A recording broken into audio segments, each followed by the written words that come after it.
Sticky learning is learning that lasts. Sticky learning is the stuff you haven't forgotten a week after the exam. Sticky learning is the kind of learning that becomes part of the bigger picture.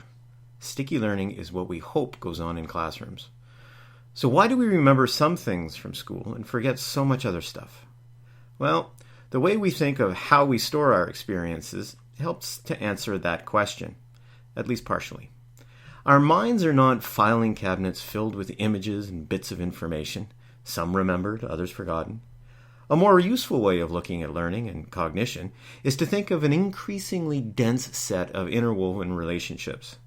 Sticky learning happens when ideas and concepts get linked to other established ideas and relationships.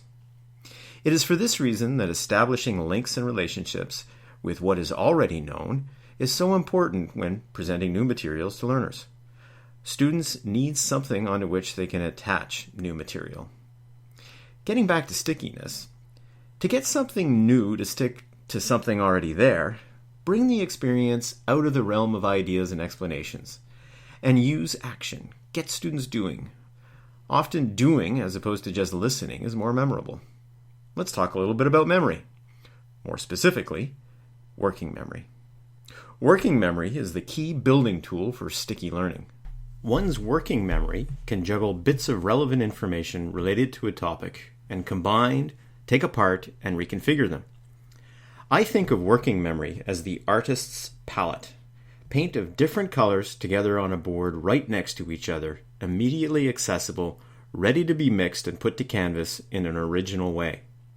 But with sticky learning, the canvas is never blank. There are always images, impressions, colors, and tones that are added to, expanded, and elaborated upon, as well as covered over. Your students already have a colored canvas. So how do we add colors to the palette? Well, make the school experience memorable. Get students moving in and out of the classroom, demonstrate, create a rich environment for learning with objects to manipulate, present materials in a novel way, put learners in a doing mode. But here is a caveat. Only do this if the purpose is clear and the material relevant to the course goals. At some point, you have to make the decision whether any activity is worthwhile enough given the constraints of scheduling and the material to cover. As teachers, you have to balance the nose to the grindstone, you just have to remember this stuff approach with let's do something different and have some fun approach. Remember, fun and interesting sticks a lot longer than simply stuff for the exam.